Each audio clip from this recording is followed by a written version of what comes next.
सुकमा से खबर है। कई घंटे से जिले में बाढ़ की स्थिति। बारिश से मुख्य मार्ग पर पानी भर गया है।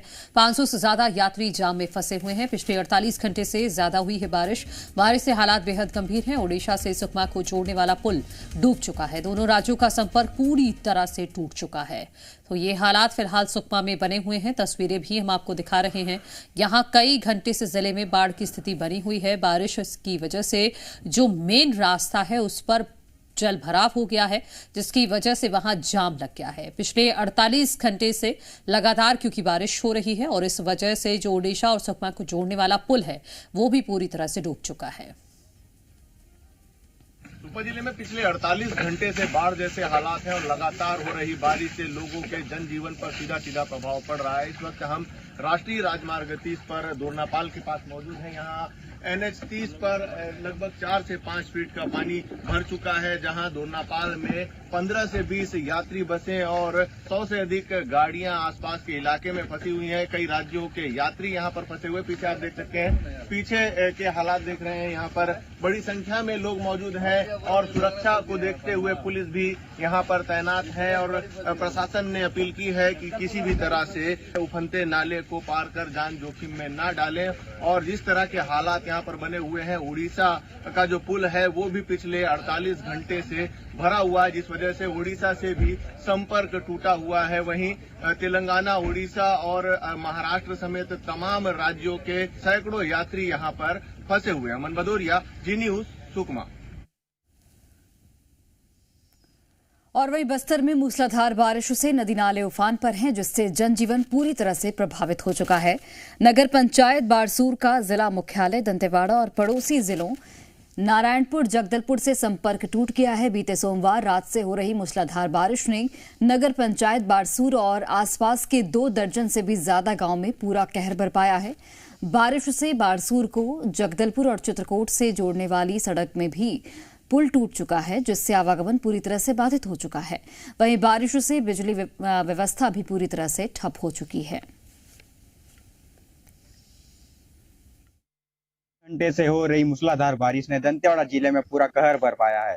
आप देख सकते हैं, जो स्टेट हाईवे 5 का जो पुलिया है ये पूरा बह चुका है।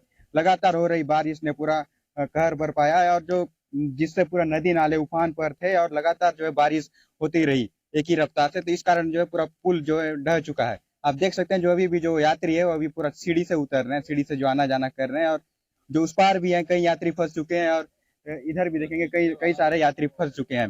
आप देख सकते हैं, जो पूरा जो पुल का छोर है जो पूरा ढह चुका है। जो लगातार हो रही बारिश ने एक पूरे दंतेवाड़ा जिले के अलग अलग क्षेत्रों में बहुत बड़ा कहर बरपाया है।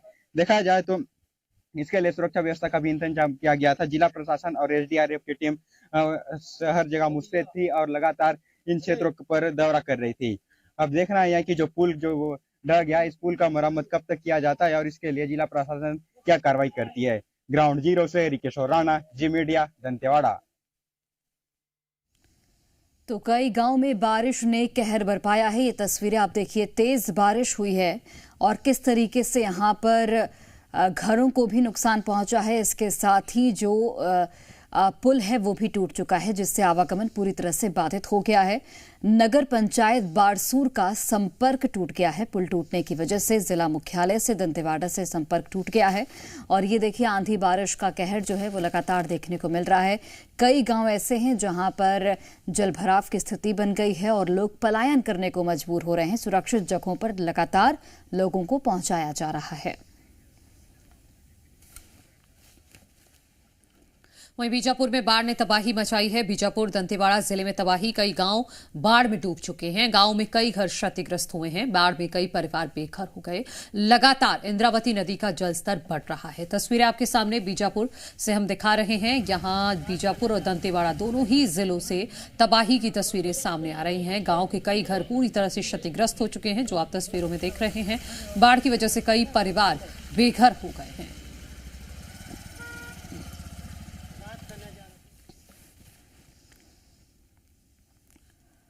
और वहीं कांकेर की कलेक्ट्रेट में पानी भर चुका है। पानी निकासी नहीं होने से जलमग्न हो गया और दोपहर में 2 घंटों से लगातार बारिश हुई। आसपास के नालियों का पानी कलेक्ट्रेट में घुस गया। कलेक्ट्रेट के कर्मचारी और आमजन परेशान हुए। आने जाने वाले लोगों ने इसका वीडियो बनाया है जो आप टीवी स्क्रीन पर देख सकते हैं।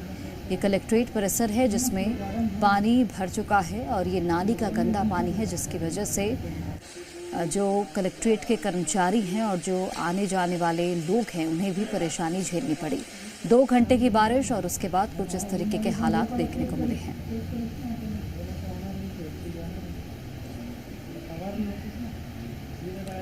ये कांकेर के कलेक्ट्रेट की तस्वीरें हैं। आप समझिए कि यहाँ पर इतना जल भराव है तो कांकेर में और बाकी शहर के हिस्सों में क्या हाल होगा। कोरिया जिले में भारी बारिश से सुभाष नगर वार्ड का एक मकान जलमग्न हो गया। स्थानीय लोगों का आरोप है कि नालियों की सफाई नहीं होने और जल निकासी व्यवस्था दुरुस्त न होने से घरों में पानी घुस गया है। वार्डवासी और पार्षद लगातार सफाई और निर्माण कार्यों में सुधार की मांग कर रहे हैं। वार्डवासी पार्वती ने नगर पालिका अध्यक्ष को जिम्मेदार ठहराया और कहा कि पार्कों पर खर्च तो किया जा रहा है, लेकिन नालियों की सफाई पर ध्यान नहीं दिया जा रहा। एक अन्य ने आरोप लगाया कि नाले की सफाई कभी नहीं कराई गई, जिससे लोगों के घर गिरने की स्थिति बन गई है। उधर नाली यहाँ मेरा बड़ा सा नाला है, कोई ध्यान देता नहीं है और बनवाते भी नहीं है। और पूरा घर पहली बार ऐसा हुआ है। इतना दिन से मैं यहाँ 30 साल से रह रही हूँ, कभी इतना पानी आया नहीं था, ऐसा हुआ नहीं था, मेरा घर डूबा नहीं था। क्या हुआ ऐसा बताइए। कहाँ आज ये स्थिति है कि गरीबों का घर टूटने का कगार पे आ गया है और ये नगर पालिका द्वारा कभी भी इस नाले को सफाई नहीं कराया गया, नहीं इनको साइड मिट्टी कट रहा है उसका भी ध्यान दिया गया है। तो बारिश की वजह से यहाँ पानी की जो व्यवस्था है पूरी तरह से चरमरा गई है और इसकी वजह से कोरिया में रहने वाले लोगों की चिंता बारिश की वजह से बढ़ गई है। सुभाष नगर में जो मकान है वो पूरी तरह से जलमग्न हो चुके हैं, जो आप इन तस्वीरों में भी देख सकते हैं। पिछले 3 दिनों से लगातार भारी बारिश की वजह से ये हाल कोरिया में हो गया है, जिसकी एक्सक्लूसिव फुटेज मध्य प्रदेश छत्तीसगढ़ आपको दिखा रहा है। यहाँ पानी निकासी की व्यवस्था है नहीं और इसी की वजह से जो लोगों के घर हैं वो भी प्रभावित हो रहे हैं। कुछ लोग घर से बाहर ही नहीं निकल पा रहे हैं और कुछ घर पूरी तरह से जलमग्न हो चुके हैं और अब लोगों को उनके घर के गिरने का भी डर सता रहा है।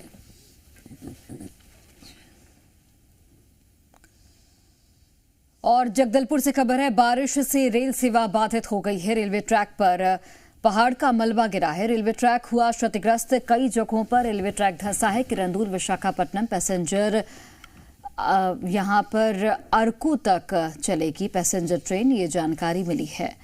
तो कई जगहों पर रेलवे ट्रैक धंस चुका है और ये तस्वीरें भी आप देखिए, जो पहाड़ का मलबा है वो किस तरीके से रेलवे ट्रैक पर गिरा हुआ है, जिसकी वजह से रेल सेवा बाधित हो गई है और रेल ट्रैक क्षतिग्रस्त हो चुका है। आप तस्वीरें देखिए, कई जगहों पर रेलवे ट्रैक धंस गया है। किरंदुल विशाखापट्टनम पैसेंजर अरकू तक चलेगी, ऐसी भी जानकारी मिल रही है।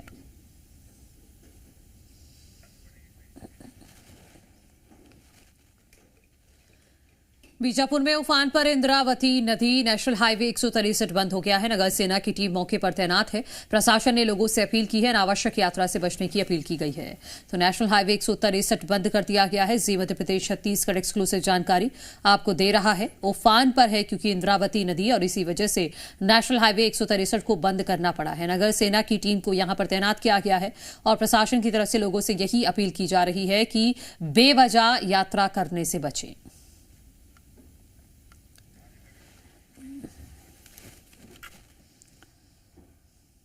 और खबर नारायणपुर से, अबूझमाड़ में बारिश का दौर लगातार जारी है। धनोरा गांव में जल भराव हो चुका है, जनजीवन प्रभावित है।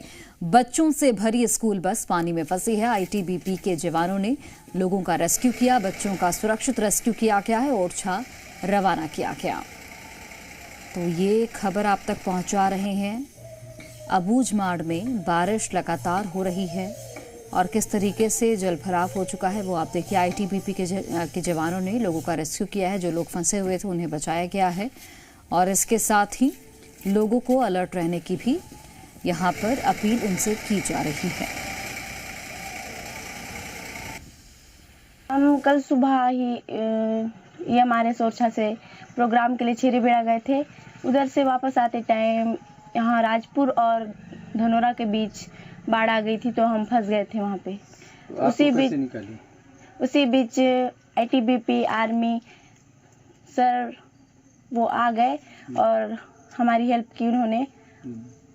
हमें यहाँ पे स्वामी आत्मानंद हॉस्टल में रुकाया, हमें खाना भी खिलाया उन्होंने। इसके लिए मैं उन्हें बहुत बहुत धन्यवाद देना चाहती हूँ।